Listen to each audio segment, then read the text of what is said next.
It's time for this week's episode of Brandon Sports Talk, featuring in-depth interviews from those who are trending in the world of athletics. And now, here's the host of Brandon Sports Talk, Brandon Pate.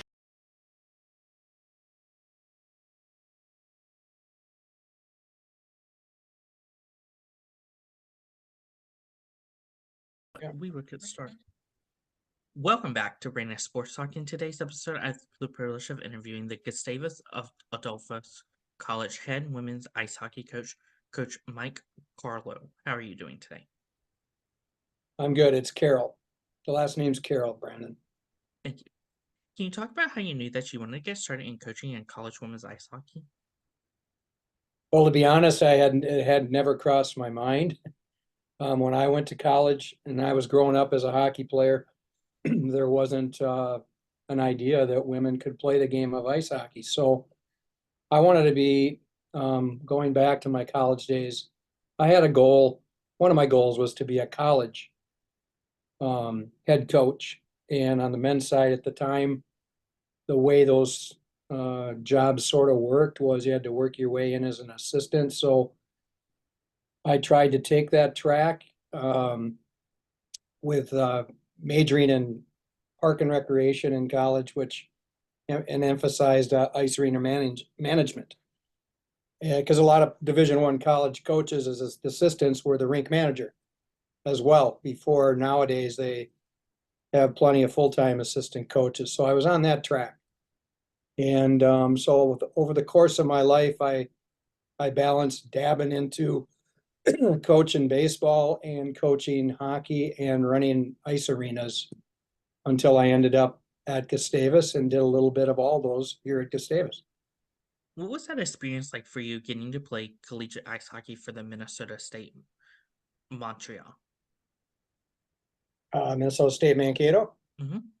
Yeah. Well, I basically chose that school because I was going to have an opportunity to not only play hockey, but play baseball. So I was able to do both of those things. At the time, Minnesota State Mankato was known as Mankato State, and we were Division II in hockey. And my last year of playing college hockey was the first year that they had a national tournament for Division II. So we were able to make it to that tournament. And so then the next year, one of my brothers, Steve, who was our goalie coach, he was on our team, and they won the national tournament the next year in 1980. And by that time, I was just focusing on baseball to finish out my college days. What were some of your accomplishments on the ice hockey side as a player? Oh, I was a total role player. I do, looking back on it, I think what I did do though was I came in as a freshman, pretty much barely made the team, was a fourth liner, found my niche in penalty killing to get into the lineup more often. And then my last year, I had worked my way up to the first line. So that was my accomplishment, and not how many goals or assists or anything like that. It was just being on a team and each and every year trying to improve my role as much as I possibly could. After being a player, what was it like getting into coaching and first becoming assistant coach at St. Thomas, Minnesota? Yeah, that was a great opportunity. Mankato is like an hour and a half from Minneapolis, St. Paul. And I had another job uh, that I took full time and moved to the cities. And Terry Abram was the head men's coach at St. Thomas, and he hired me as an assistant. It was a great opportunity because I was the head coach of the junior varsity, and I was also assistant coach on the varsity. So I got a lot of experience there, which led to opportunities down the road.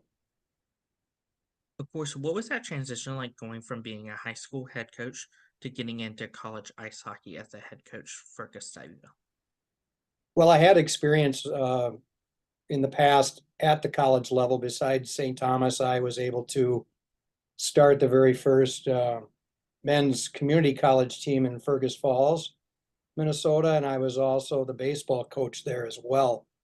And I had a young family. We had two young boys and so we had to make some decisions. So I wasn't getting rich doing that. And so after a couple years, we decided that I would take a full-time arena manager job down in Red Wing, Minnesota, which led to taking a full-time arena manager job in Mankato, where I went to college, where I met my wife, and with the opportunity to get into high school coaching in Mankato. So then I did coach 9 years at Mankato West High School before I came over to Gustavus. So my first year here at Gustavus coaching women's ice hockey was the first time I ever worked with female athletes.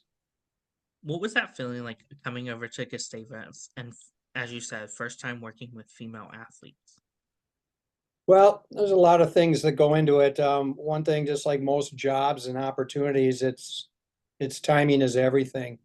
And besides coaching boys high school hockey in Mankato and running the ice arena, 2 years prior, I was hired as the head baseball coach here at Gustavus, but it was a part-time position. So I was doing all of that, and then the women's hockey job came open, and our athletic director, Al Moldy at the time, and came and talked to me and said, "Hey, why don't you come over to Gustavus full-time and be both head coach in women's hockey and baseball?" And heck, I played both sports in college, and I had coached both on the way up. I thought it was a great opportunity, but nothing that I had planned. So I've been at Gustavus now full-time. I just finished my 25th year here. I coached baseball and hockey for 17 years here. And then I was able to 7 or 8 years ago just focus on coaching women's hockey, which has been really awesome in the sense of giving me more time to fully commit to recruiting year round. For you, what was that feeling like the first time you got that career win as a head ice hockey coach? Oh, Brandon, that's so long ago I can hardly remember. But I think it was just the excitement of women's hockey was in the initial growth stages in our conference each and every year.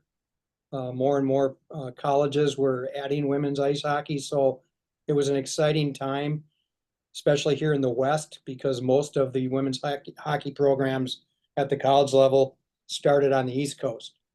And now we were going to try to make it work out West and see if we could catch up to them at some point. Can you talk about, of course, the culture that you've built for the women's ice hockey program? Well, I think the players have built that for me. We just ask them to control what they can control, and it's coach speak, but it's your effort and attitude.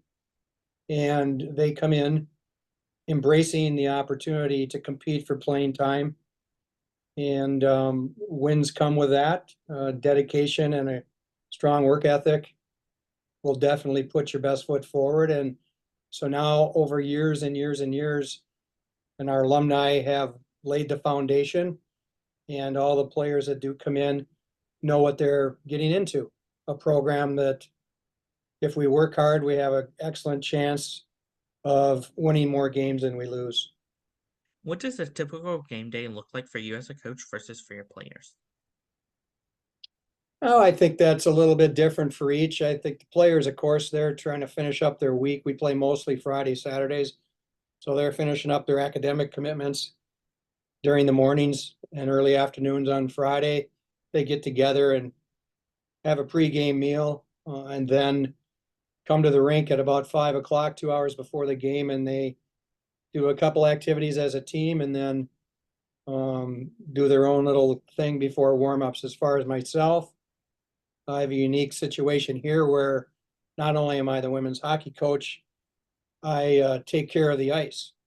So I groom the ice and train in the student workers on the Zamboni.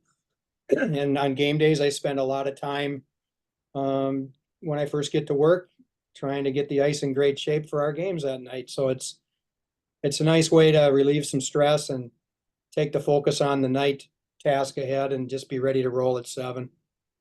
Who are some of the teams in your conference that you compete against each week?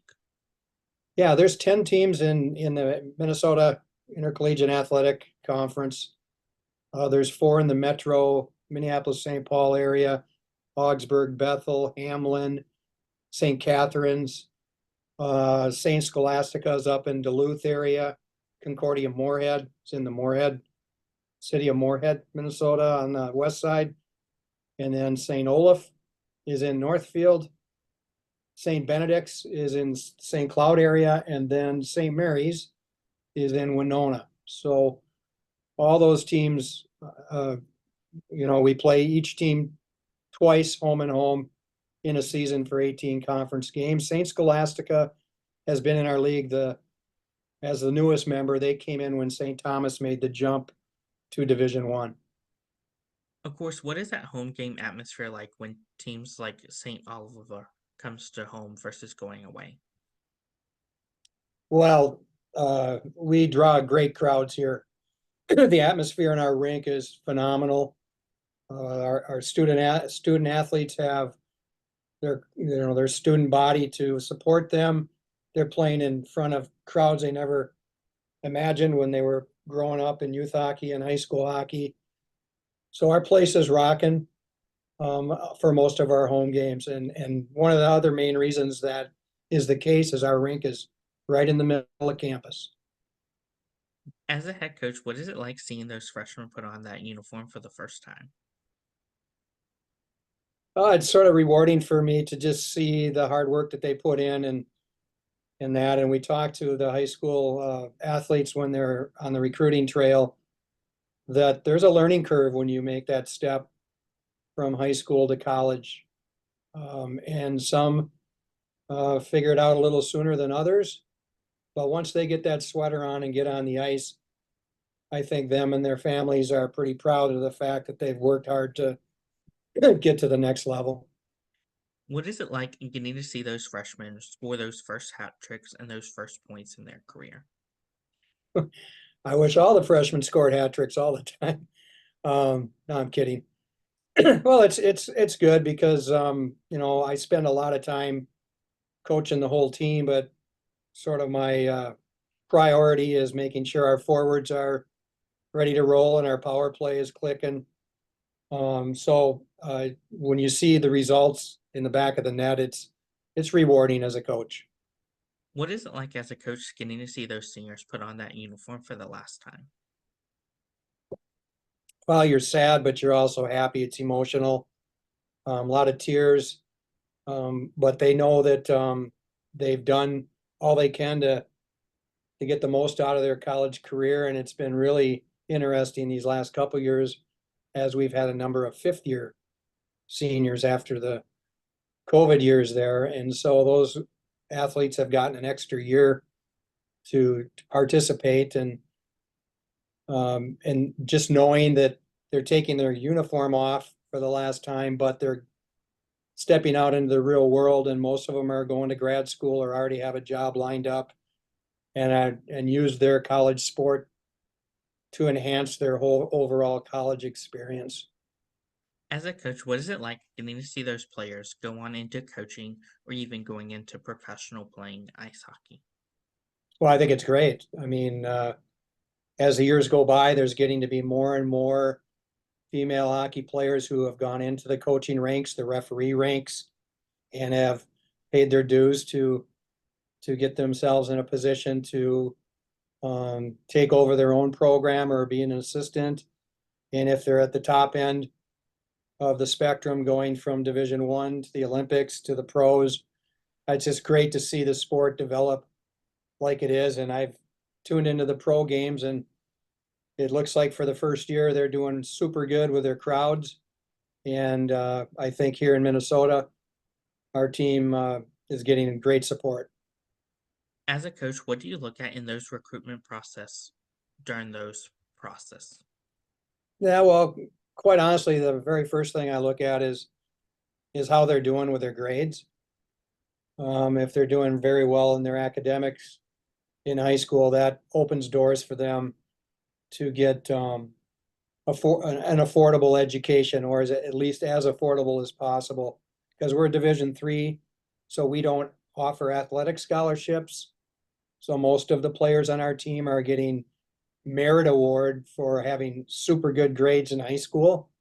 On the hockey side, a lot of times when a player comes to campus, a student athlete comes to campus, they're they're looking all over the country at all the options out there, whether it's Division I or Division III, living on the East Coast, living in the Midwest. So they have to go out there and see firsthand where they want to fit in. But once they decide to narrow their choices to a program like ours, I just ask them to work hard and listen. And there's nothing better than getting athletes that, besides the skill, have the compete level that it takes day in and day out to play at the college level. So far as a head coach, what have been some of the things that you've been able to accomplish for the program?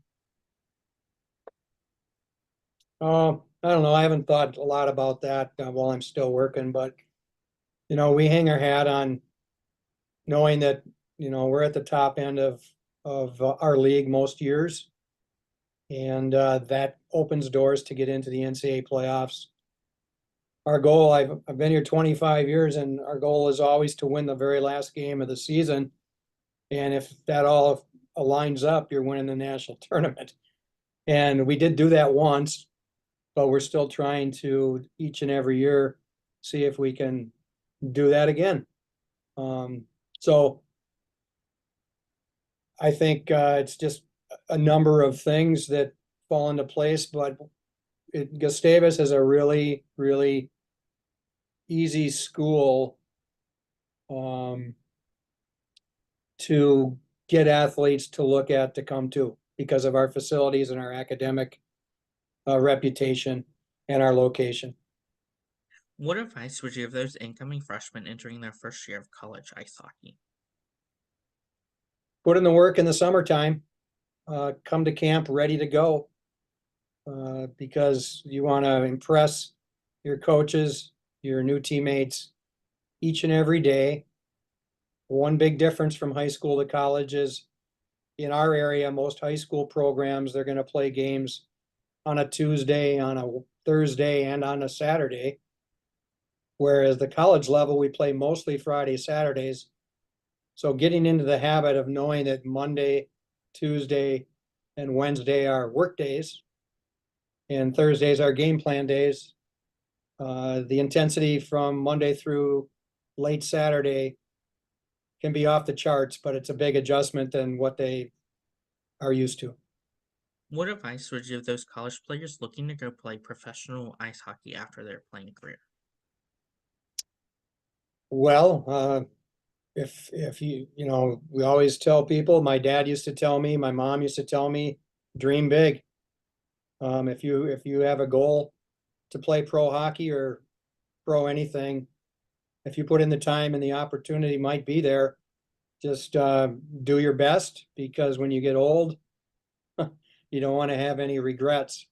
At the Division III level, we do have a lot of players that probably could play at the pro level, but it's in such its infant stages right now that I think it's going to take a few years before quite a few kids that play Division III get the opportunity to play at the next level. What advice would you give those players looking to get into coaching after their playing career? Well, I would say pay your dues. Start working as a youth coach. Work your way up as you see fit, giving back to the great game that you got an opportunity to play. And again, it's networking.